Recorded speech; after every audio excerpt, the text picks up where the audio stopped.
तो आज हम लोग पढ़ेंगे coral reefs. Coral reefs. Coral reefs को क्या बोला जाता है? Lungs of ocean. ओके। देखते हैं क्यों।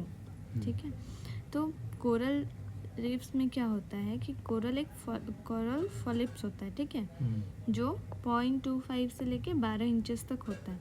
ये क्या होते हैं? Soft body marine organism. ठीक है, एक ऑर्गेनिज्म होता है छोटे छोटे जो कोरल पे लगते हैं। ठीक है, अब उसके साथ एक ये ग्रुप किसके हैं? निडेरिया के। तो वो एक सिम्बायोटिक रिलेशनशिप शेयर करते हैं एक एल्गी के साथ जिसको बोलते हैं जूजेंथले। ठीक है, तो जूजेंथले क्या करते हैं? लिव इनसाइड कोरल रीफ्स, जो फोटोसिंथेसिस करते हैं, जैसे हाइड्रास हो गए, जेलीफिश हो गए। ठीक है, अच्छा, ये लोग इतने इम्पोर्टेंट क्यों हैं? क्योंकि ये फोटोसिंथेसिस का प्रोसेस करते हैं। तो ये क्या रिलीज करते हैं? O2। ठीक है, अब O2 रिलीज करते हैं। मान लो ये कोरल रीफ है, ठीक है, ये कोरल रीफ है, यहाँ पे जो फॉलिप्स है वहाँ पे एल्गी है, दोनों का सिम्बायोटिक रिलेशन है। तो ये फोटोसिंथेसिस करके O2 रिलीज कर रहे हैं। ठीक है, तो अगर पानी में O2 की मात्रा ज़्यादा होगी तो यहाँ पे क्या होगा? फिशेस की मात्रा ज़्यादा हो जाएंगे, है ना। यानी ये किसको सपोर्ट करेगा? फिश वेराइटीज़ को। ठीक है, तो बोलते क्या है कि अगर 1 स्क्वायर किलोमीटर, ये ज़्यादा जगह नहीं लेते, पता है, ओशियन का 0.1%। ठीक है, लेकिन ये इतने इम्पॉर्टेंट हैं कि 1 स्क्वायर किलोमीटर को अगर वेल मैनेज किया जाए, कोरल रीफ्स को अच्छे से रखा जाए, तो 15 टन ऑफ फिशेस को मेंटेन किया जा सकता है। अच्छा। ठीक है, ये चीज़ हम लोग के लिए बहुत इम्पॉर्टेंट है, क्योंकि एक तो ये मिलती कहाँ पे? हम लोग के 200 मीटर की गहराई पे समुंदर के। ठीक है, क्यों? क्योंकि उसको सनलाइट चाहिए फोटोसिंथेसिस करने के लिए। ठीक है, तो वहाँ पे इतनी कलरफुल और इतनी वैरायटीज़ की मछली पाई जाती है इसके आसपास, जिसको हम लोग अगर ट्रेड करें तो उसकी वैल्यू बहुत ज़्यादा हो जाती है। ठीक है,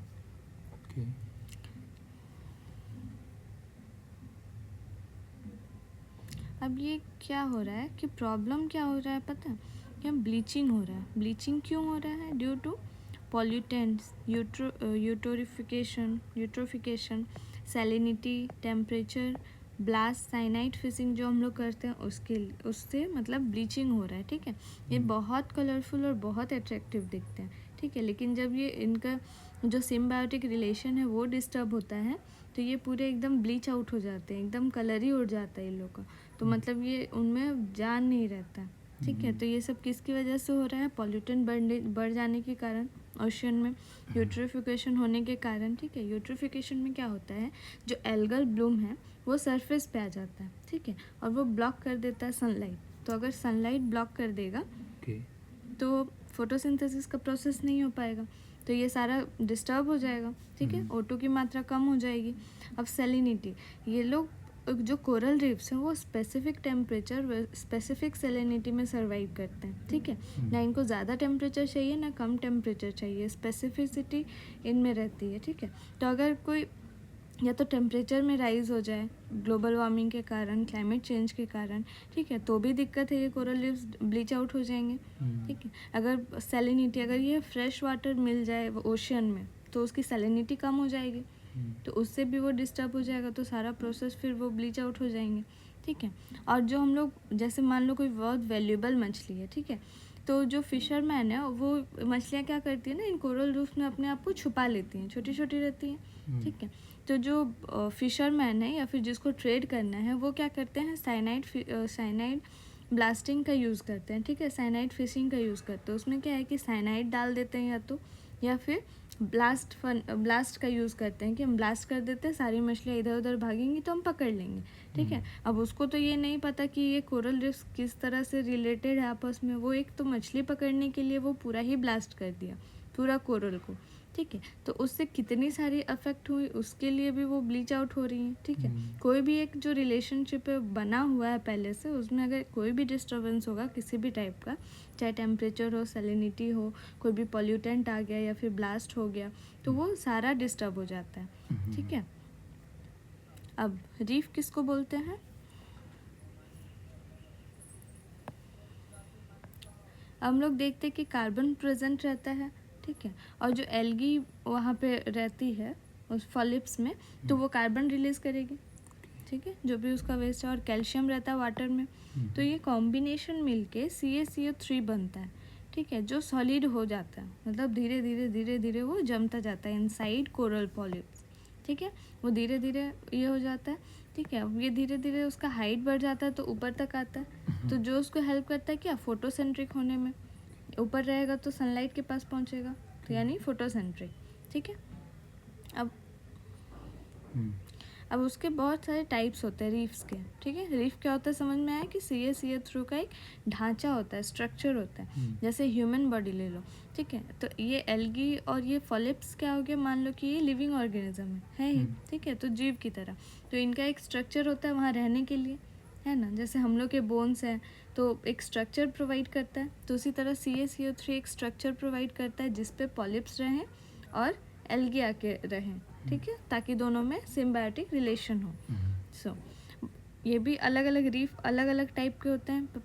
एक होते हैं अटॉल्स, ठीक है, जो शैलो वाटर में मिलते हैं, जिसकी सैलिनिटी 32 होती है ppt पर पार्ट्स 1000, ठीक है। तो 1000 में 32 सैलिनिटी होनी चाहिए। टेम्परेचर ट्रॉपिकल मेनली, जहाँ ट्रॉपिक ऑफ कैंसर ये हो रहा है तो 28 से 30 डिग्री तक, ठीक है। तो ये उनका टेम्परेचर होता है। ये आइलैंड के चारों तरफ, जैसे ये आइलैंड है, ठीक है, तो यहाँ पे CaCO3 का लेयर बना और यहाँ पे इसके मतलब वो किनारे से थोड़ा अलग होके, ठीक है, तो आइलैंड के जैसे वो फॉर्मेशन होता है, उसको बोलते हैं एटॉल्स, ठीक है। फ्रिंजिंग रीफ क्या होता है, ये तटीय प्रवाल भित्ति। तटीय मतलब क्या, कि जैसे ये मान लो सरफेस है और ये ओशियन सरफेस शुरू हो गया, ठीक है, तो ये जो कॉन्टिनेंटल ये है सरफेस है जो नीचे डूबा हुआ ओशियन में, ये यहाँ से लग के जो रीफ्स फ्लैट सरफेस में बनते हैं उसको बोलते हैं फ्रिंजिंग रीफ, ठीक है, जो एकदम सटे हुए किनारों के। बैरियर रीफ किसको बोलते हैं, बैरियर मतलब होता है बैरियर, पार्टीशन, हाँ पार्टीशन टाइप का। तो मान लो एक किनारा है, ठीक है, अब यहाँ पे ये बैरियर बना, मतलब CaCO3 का जो वॉल है वो यहाँ पे प्रिपेयर हुआ, ये धीरे धीरे बनते बनते बनते बनते ऊपर आया, ठीक है। तो इसके और किनारे के बीच एक बैरियर टाइप ये आ गया और ये पूरा ओशियन है इधर, ठीक है, तो एक बैरियर हो गया, तो इसको बैरियर रीफ बोलते हैं। और उसके आगे एक क्या होगा, लगून होगा, ठीक है, हमेशा। तो ये किनारे और इसके बीच में एक लगून होगा, उसके बाद ये एक बैरियर की तरह काम करेगा for the rest of the ocean, ठीक है।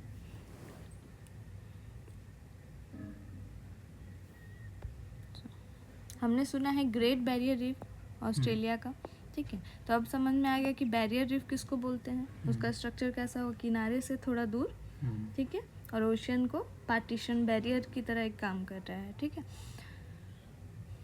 2018 में $378 मिलियन इन्वेस्ट किया गया था कंजर्वेशन ऑफ कोरल रीफ्स को, ठीक है, ऑस्ट्रेलिया। क्यों, क्योंकि हम लोग का देख रहे हैं क्लाइमेट चेंज से कितना सारा वेरिएशन हो रहा है, और इनमें अगर थोड़ी सी भी वेरिएशन आएगी तो ये ख़त्म हो जाएगा, ठीक है। तो इनको कंजर्व करना ज़रूरी है, क्योंकि ये बहुत सारे सी फूड मतलब सी एनिमल्स जो हैं उनके लिए एक हैबिटेट का काम कर रही है, उनको एक अच्छा इन्वायरमेंट देने का काम कर रही है, ठीक है। इसके लिए इनको बचाना ज़रूरी है। इसका इम्पोर्टेंस हम लोग देख लेते हैं क्या, कि रिच बायोडाइवर्सिटी, ठीक, रेन फॉरेस्ट ऑफ द सी इसको बोलते हैं। क्यों, क्योंकि यहाँ पे मछलियाँ बहुत सारी पाई जाती है, अलग अलग वेराइटीज़ की, ये सपोर्ट करती हैं, ठीक है। Regularity service, protect the shore line. अब CaCO3 का जो स्ट्रक्चर है, जो वॉल बना, वो एक शॉक अब्जॉर्बर की तरह काम करता है, ठीक है, कि कोई भी अगर मान लो उसके किनारे मैंग्रोव्स वगैरह लगे हैं और उससे पहले CaCO3 का वॉल आ जाए तो वो एक उसके जो अफेक्ट है वो उसको कम करेगा, ठीक है। अगर मान लो अचानक से फ्लड आया या फिर विंड बहुत तेज़ आई तो वो एक शॉक एब्जॉर्बर की तरह काम करेगा। इसकी इकोनॉमिक वैल्यू क्या है कि 1 स्क्वायर किलोमीटर में ये 15 टन फिशेस को सपोर्ट कर सकता है, ठीक है। तो 1 स्क्वायर किलोमीटर बहुत ही कम एरिया और 15 टन बहुत ही ज़्यादा फिशेस, ठीक है। इसीलिए इकोनॉमिक वैल्यू इसकी बहुत ज़्यादा है। कल्चरल वैल्यू भी है इसकी, और टूरिज़्म प्रमोट करता है, ठीक है, देखने में अच्छा लगता है तो बहुत सारे अट्रैक्ट होकर टूरिज़्म में भी आते हैं, तो ये भी एक ट्रेड का इम्पोर्टेंस है, ठीक है। अब इसमें थ्रेट्स क्या क्या हैं, किस किस चीज़ से खतरा है इसको। एक तो क्लाइमेट चेंज हो गया सबसे बड़ा खतरा, ठीक है, क्योंकि टेम्परेचर चेंज होगा, सैलिनिटी चेंज होगी, जो भी उसमें चेंजेस होगा अगर उसके पर्टिकुलर कॉम्बिनेशन में, तो वो ब्लीच आउट हो जाएगा, ठीक है। दूसरा है एसिडिफिकेशन।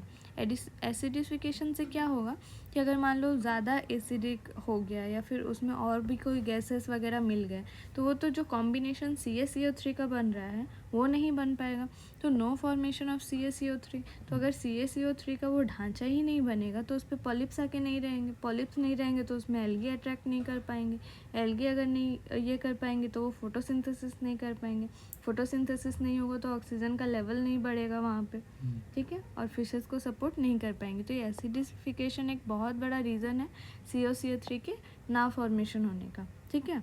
तो ये पहला बेसिक स्ट्रक्चर ही उसका अगर रेडी नहीं होगा तो वो कोरल रीफ्स आएंगे ही नहीं, ठीक है। फिर तीसरा क्या है, साइक्लोन का बढ़ना। फ्रिक्वेंट अगर साइक्लोन वहाँ आ रहा है तो वो भी डिस्ट्रॉय कर सकता है कोरल्स को, ठीक है। सी लेवल का राइज़ होना। सी लेवल का राइज़ होना मतलब क्या कि फ्रेश वाटर उसमें ऐड होना। फ्रेश वाटर अगर उसमें ऐड हो गया किसी भी चीज़ में, मान लो एक पर्टिकुलर सलाइन वाटर है, ठीक है, उसमें और हम लोग पानी ऐड कर दे रहे हैं तो उसका सैलिनिटी कम हो जाएगा। तो अगर उसका सैलिनिटी कम हुआ तो फिर वो जो कॉम्बिनेशन बना हुआ है वो डिस्टर्ब हो जाएगा, तो फिर से वो ये थ्रेट है कोरल्स के लिए, ठीक है। वैसे ही सुनामी भी आएगा तो फ्रेश वाटर लेके आएगा या फिर और भी जो चेंजेस है वो सब होगा तो उसके लिए भी कोरल्स को थ्रेट है। प्रेसिपिटेशन में भी वही ज़्यादा रेनफॉल होगी तो वो क्लाइमेट चेंज की वजह से ही होगी, ठीक है, उसमें भी फ्रेश वाटर ऐड होगा ओशंस में तो वो सैलिनिटी कम कर देगा, तो ये भी थ्रेट्स है, ठीक है।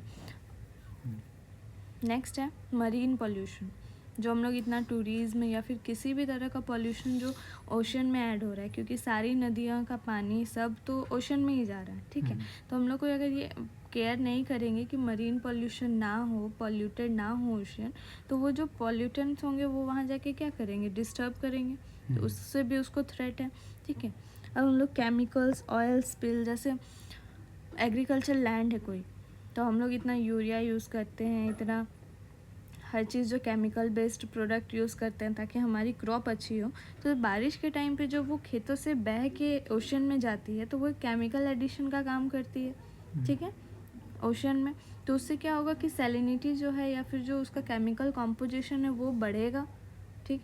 तो वो अगर उसको एक पर्टिकुलर ये चाहिए, कॉम्बिनेशन चाहिए, अब उससे बढ़ेगा तो भी दिक्कत है और नहीं मतलब कम होगा तो भी दिक्कत है, ठीक है। तो वो एक बढ़ने का काम करेगा। जो ऑयल स्पिल है, ऑयल स्पिल क्या करेगा, जो ऑयल तो पानी के ऊपर रहेगा ना सरफेस पे, वो तो डिज़ोल्व होगा नहीं, तो जो अगर सरफेस पे अगर वो तैरेगा तो ब्लॉक कर देगा सनलाइट, और सनलाइट नहीं मिलेगा तो फिर फोटोसिंथेसिस नहीं होगा, ठीक है। तो उसकी ये भी थ्रेट है।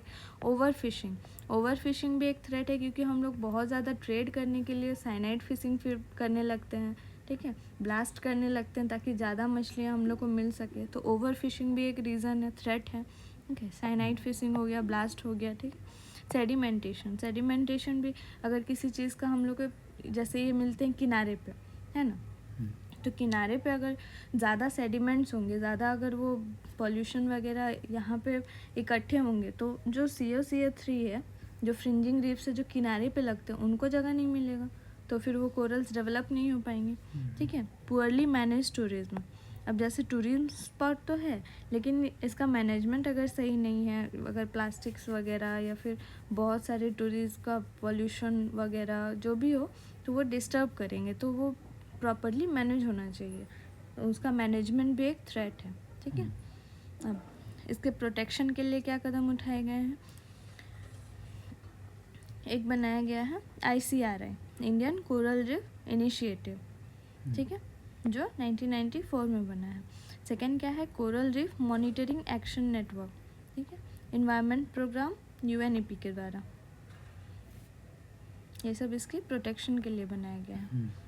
फिफ्थ क्या है, कोरल ट्रायंगल इनिशिएटिव, इसमें 6 गवर्नमेंट्स मिल के, इंडोनेशिया, मलेशिया, पपुआ गिनिया, ठीक है, फिलीपीन, सैल्मोन आइलैंड, तिमोर आइलैंड, ये 6 कंट्रीज़ मिलके, क्योंकि ये आइलैंड्स हैं तो इनके किनारों पे कोरल रीफ्स डेवलप होती हैं, ठीक है, तो ये 6 कंट्रीज़ की गवर्नमेंट मिलके कोरल के कंजर्वेशन के लिए एक कोरल ट्रायंगल इनिशिएटिव तैयार की है, ठीक है। अब इंडिया में क्या है कि इसको रखा गया है किसके अंदर, वाइल्ड लाइफ प्रोटेक्शन एक्ट 1972 के अंदर, ठीक है। और डेवलप क्या किया गया है, coral bleaching alert system. So recommendation of task force on islands और कोरल रीफ, ठीक है। तो एक टास्क फोर्स भी ताकि वो टूरिज्म को मैनेज कर सके या फिर कोई पॉल्यूशन ना हो, उस चीज़ का ध्यान रखा जा सके, ठीक है। तो कोरल रीफ हम लोग के लिए बहुत इम्पॉर्टेंट है। अब हम लोग पढ़ेंगे बायोडाइवर्सिटी। बायोडाइवर्सिटी मतलब क्या, बायो मतलब जीव, डाइवर्सिटी मतलब विविधता, ठीक है। तो ये 3 तरह की होती है। तो जेनेटिक बायोडाइवर्सिटी, एक स्पीसीज बायोडाइवर्सिटी, एक इकोलॉजिकल बायोडाइवर्सिटी, ठीक है। ये 3 अलग अलग लेवल्स हैं। सो बायोडाइवर्सिटी क्या होती है, variability among living organism from all sources including terrestrial, marine and other aquatic ecosystem and the ecological complexes, ठीक है। इट मतलब शॉर्ट में अगर बोला जाए तो ये डाइवर्सिटी विद इन स्पीसीज है, ठीक है। जो हम लोग को डाइवर्जन देखने को मिलता है अलग अलग जीव में, totality of gene, species and ecosystem of a region. Raymond F Dasmann ने क्या कहा, वो फर्स्ट वाइल्ड लाइफ साइंटिस्ट थे 1968 में, ठीक है। और W.G. रोजन 1985 के। ये टर्म्स जो था वो कॉन्ट्रैक्ट ये दिए थे बायोडाइवर्सिटी टर्म, ठीक है। तो इसके मेजरमेंट क्या क्या है, स्पीसीज रिचनेस कि मतलब किसको हम लोग बोल सकते हैं, किस बेसिस पे बोल सकते हैं। तो एक तो स्पीसीज रिचनेस होना चाहिए, ठीक है, काउंटिंग और हेल्थ ऑफ इकोसिस्टम, और स्पीसीज इवननेस मतलब बैलेंस होने चाहिए, अबंडेंस लेकिन इक्वल।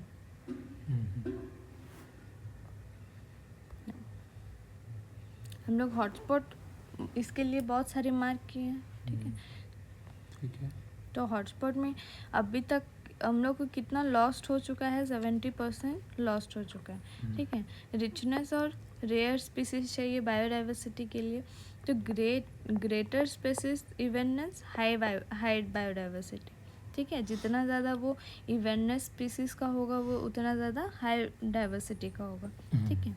तो 17 मेगा डाइवर्स लोकेशंस हैं। Zoological survey of India and botanical survey of India ये देखती हैं, सारा हॉटस्पॉट को मैनेज करने का काम करती है, ठीक है।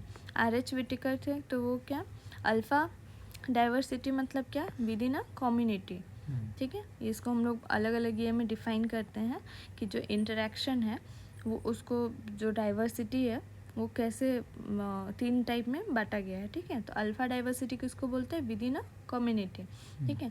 बीटा डाइवर्सिटी किसको बोलते हैं, बिटवीन द कम्युनिटीज़, ठीक है। और गामा डाइवर्सिटी किसको बोलते हैं, ओवरऑल को, ठीक है। तो मान लो ये अल्फ़ा है, ये बीटा है, तो ये एक सेम कम्युनिटी हो गया, ठीक है। तो ये इसके बीच में इंटरेक्शन जो होगा वो क्या होगा, अल्फ़ा होगा, ठीक है। नहीं, ये जो कम्युनिटी है ये इसके अंदर जो 2 का इंटरेक्शन होगा उसको बोलते हैं अल्फ़ा डाइवर्सिटी, ठीक है। 2 अलग अलग है बिटवीन द कम्युनिटीज़, तो ये बीटा डाइवर्सिटी हो गया, ठीक है। और ओवरऑल अगर ये एक है और ये एक है तो ओवरऑल का जो डाइवर्सिटी इंटरेक्शन है उसको बोलेंगे गामा डाइवर्सिटी, ठीक है। सो जितना डाइवर्स ये इकोसिस्टम होगा मोर स्टेबल इट इज़, ठीक है। जितना ज़्यादा डाइवर्स होगा उतना स्टेबल होगा, बेटर चांसेस ऑफ सर्वाइवल मिलेगा, ठीक है। कम होंगे तो वो अगर मान लो कोई एक सिमिलर बीमारी आ गई तो कुछ भी हो गया तो वो सारे एक ही बार में ख़त्म हो जाएंगे, है ना। तो डाइवर्सिटी होना बहुत ज़रूरी है सर्वाइवल रेट के लिए, ठीक है। सो बायोडाइवर्सिटी डिप्लीशन कैसे हो रहा है, पहला तो डायरेक्ट सोर्स है और इनडायरेक्ट सोर्स है और नेचुरल कॉज है। तो डायरेक्ट सोर्स क्या है, deforestation, hunting, poaching, commercial exploitation, ठीक है। इसके वजह से हमारी बायोडाइवर्सिटी ख़त्म हो रही है, ठीक है। इनडायरेक्ट सोर्सेज क्या है कि लॉस, मॉडिफिकेशन, नेचुरल हैबिटेट का जो मॉडिफिकेशन करके हम लोग ये कर रहे हैं तो उससे भी एक बायोडाइवर्सिटी का लॉस हो रहा है, ठीक है। Introduction of exotic species, pollution, exotic species मतलब मान लो एक ऐसा आ गया जो इन्वेजिव है, ठीक है, वो अपना बढ़ते जा रहा है और जो वहाँ की ये थी इंडिजिनस थी उसको ख़त्म करते जा रहा है, तो हमारी बायोडाइवर्सिटी ऐसे भी ख़त्म होगी। ठीक है, पॉल्यूशन भी एक फैक्टर है। और नेचुरल कॉज क्या है? क्लाइमेट चेंज हो रहा है इतने, अगर मान लो एक रिच बायोडाइवर्सिटी वाले लोकेशन है, वहाँ पे वॉल्केनोज है, ठीक है, एक्टिव वॉल्केनोज, तो उसके लिए भी एक थ्रेट है बायोडाइवर्सिटी के लिए। अर्थक्वेक आ गया तो बहुत सारे डिस्टर्ब हो जाएंगे, तो वो भी एक थ्रेट है, लॉस है, डिप्लीट होता है उससे भी। सो कंजर्वेशन मेथड कौन कौन से? एक है इन सीटू, एक है एक्स सीटू।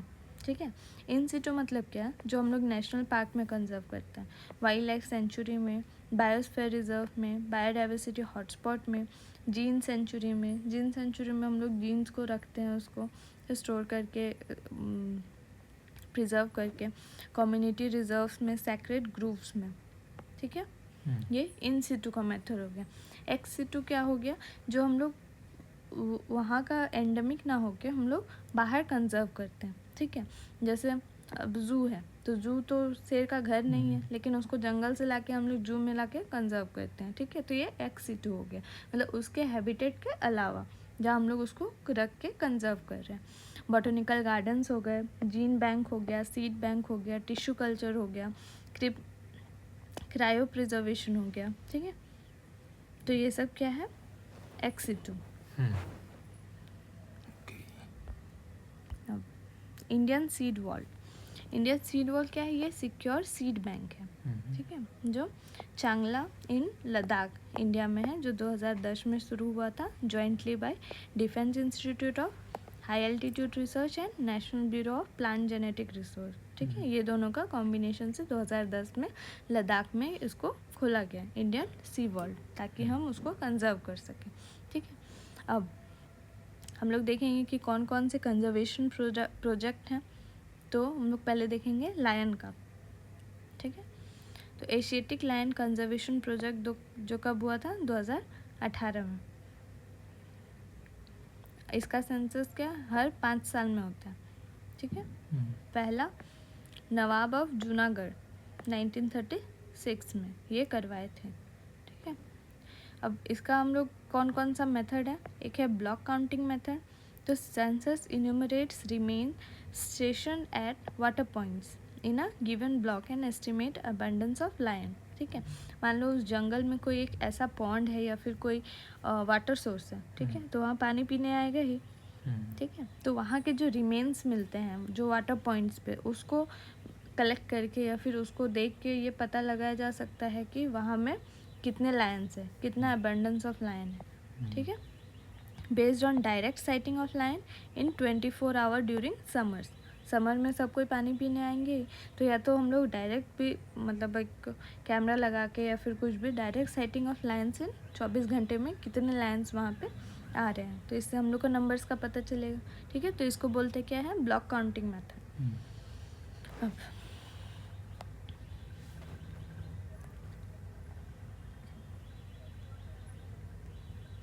सिम्बा। सिम्बा क्या है? एक मशीन लर्निंग टेक्निक है। ठीक है, जो किसके लिए हम लोग यूज़ करते हैं? For identification of Asiatic lion. ठीक है, it is a software with intelligent marking based.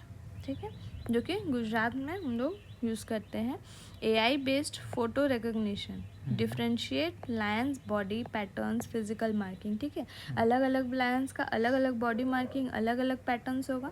ठीक है, तो उसको ये आइडेंटिफाई करके डिस्टिंग्विश करता है कि ये लायन, मान लो एक ही लायन 2 बार पानी पीने आ गया, ठीक है, तो 2 बार कैप्चर हुआ, तो उसको तो काउंटिंग बढ़ जाएगा, लेकिन ये डिफ्रेंशिएट करता है उसके बॉडी पैटर्न्स, उसके फिजिकल मार्किंग से। ठीक है, अब हम लोग पढ़ेंगे क्या? Conservation of vultures. ठीक है, सो इसका डिक्लाइन क्यों हो रहा है? Intake of diclofenac sodium. ठीक है, जो कि एनिमल में कार्कास इटन बाय वल्चर, एनिमल में ये पाया जा रहा है। ठीक है, उसी को वल्चर खा रहा है डेड होने के बाद, तो इससे उसका क्या हो रहा है? किडनी फेलियर हो रहा है और नेक ड्रूपिंग, और ये एंड रिजल्ट क्या हो जा रहा है? डेथ वल्चर्स की। ठीक है, तो ये एक नेचुरल डेथ नहीं है, ये तो एक बीमारी बोल लो या फिर एक अलग आर्टिफिशियल में क्रिएट किया हुआ। हाँ क्रिएट किया हुआ है कि ये डाइक्लोफिनेक सोडियम के कारण ये मर रहे हैं, तो ये तो एक कंजर्व करने वाली बात है उनको, ठीक है। तो ये इनडायरेक्टली क्या है, बायो एक्यूमुलेशन इन फूड चेन, ठीक है। ये तो एनिमल्स को, उसका डेड एनिमल्स को खाना उसका फूड चेन में आता है। अब ये डाइक्लोफिनेक सोडियम एनिमल्स में है तो उसके बॉडी में जाके एक्यूमुलेट हो रही है, तो ये बायो एक्यूमुलेशन इन फूड चेन के कारण उनका डेथ हो रहा है, ठीक है। तो इसको सेव करने के लिए, कंजर्व करने के लिए हम लोग क्या करेंगे, meloxicam. Meloxicam better and safe alternative to diclofenac, ठीक है। अब अलग अलग 9 तरह के वल्चर्स होते हैं। एक है oriental white back vulture, slender billed vulture, long bill vulture, Egyptian vulture, red headed vulture, Indian griffon vulture, Himalayan griffon vulture, cinereous vulture and bearded vulture,